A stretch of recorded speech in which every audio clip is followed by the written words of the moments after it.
Shalom teman-teman Yot GKI Kanan. Senang sekali kalau pada hari ini kita bisa sosok kembali. Kita mau saat teduh bareng yuk teman-teman. Di dalam 1 Samuel pasal yang kelima, kita sama-sama akan diajak bagaimana sesungguhnya ketika tabut Tuhan yang dirampas oleh orang Filistin ini dibawa ke tanah orang Filistin, bahkan dimasukkan di dalam kuilnya. Ternyata Tuhan bukanlah Tuhan yang mati, tetapi Tuhan yang hidup. Sehingga terjadi satu kejadian yang seru di dalam tanda kutip ketika zaman itu. Itulah sebabnya teman-teman, mari kita sama-sama mempelajari satu tema, yaitu Tuhan yang hidup. Mari kita membuka kitab kita dari 1 Samuel pasal yang kelima, ayat yang pertama hingga ayat yang kelima. Jika sudah mendapatkannya, Koko akan membacakan untuk setiap kita. Demikian bunyi firman Tuhan. Sesudah orang Filistin merampas tabut Allah, maka mereka membawanya dari Ebenezer ke Asdod. Orang Filistin mengambil tabut Allah itu, dibawanya masuk ke kuil Dagon, dan diletakkannya di sisi Dagon. Ketika orang-orang Asdod bangun pagi-pagi pada keesokan harinya, tampaklah Dagon terjatuh dengan mukanya ke tanah di hadapan tabut Tuhan. Lalu mereka mengambil Dagon dan mengembalikannya ke tempatnya.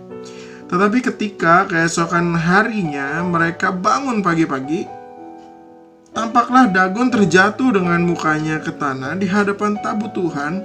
Tetapi kepala Dagon dan kedua belah tangannya terpenggal dan terpelanting ke ambang pintu. Hanya badan Dagon itu yang masih tinggal. Itulah sebabnya para imam Dagon dan semua orang yang masuk ke dalam kuil Dagon tidak menginjak ambang pintu rumah Dagon yang di Asdod sampai hari ini.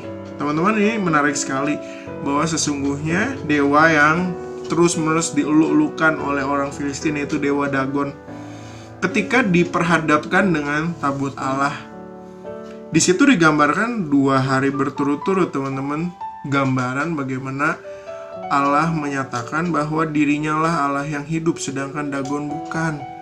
Dagon hanyalah patung, Dagon bisa hancur, Dagon bisa kalah. Itulah sebabnya teman-teman, di dalam perikop ini mau menggambarkan sesungguhnya Allah itu bukan hanya sekedar benda yang dibawa-bawa oleh bangsa Israel ketika mereka belum memiliki bait Allah. Bukan. Allah itu bukan ide yang mereka pikirkan, bukan. Tapi Allah adalah satu pribadi yang sungguh-sungguh maha kuasa, dan dia hidup. Teman-teman, inilah poin pentingnya. Dia hidup, dia ada di dalam hidupmu, dan dia akan terus memimpin kamu sama seperti ia telah memimpin bangsa Israel.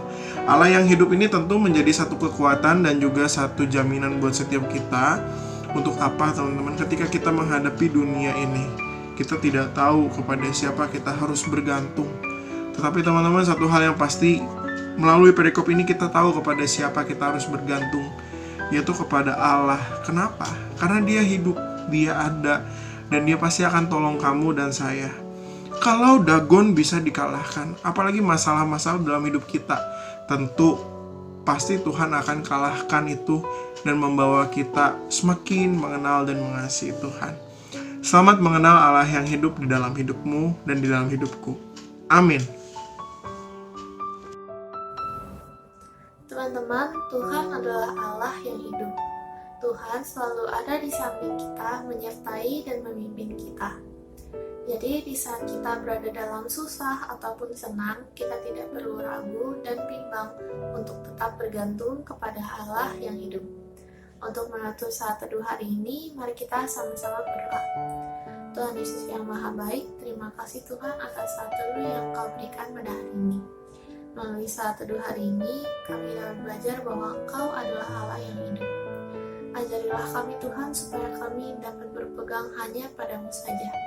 Sebentar kami akan melanjutkan aktivitas kami. Berkatilah kami Tuhan, dalam nama Tuhan Yesus kami berdoa. Haleluya, amin. Jangan lupa besok kita akan ada saat teduh di channel ini, dan jam 7 malam kita ada Zoom Fellowship. Untuk link meetingnya akan dibagikan melalui grup WA ataupun grup lain kalian. Buat kalian yang punya pertanyaan ataupun pergumulan pergumulan, langsung DM aja Instagram Youth GKI Kanaan dan temukan jawaban pergumulan kalian di podcast Spotify Youth GKI Kanaan. Have a blessed day, God bless you. Selamat datang di obrolan santai anak milenial. Kita untuk episode kali ini mau ngebahas tentang puasa nih. Puasa Iya. itu apa nih? Nanti tahan lapar, tahan haus, ya itu nggak berguna gitu ya kalau itu tidak memperbaiki relasi kamu sama Tuhan. Berarti bedanya doa biasa sama doa puasa apa? Apakah kita lagi mau sesuatu baru kita puasa mencari Tuhan? Secara kuasa doa itu pada dasarnya sama. Sedangkan masanya Allah yang kita punya adalah Allah yang tidak bisa disogok gitu ya.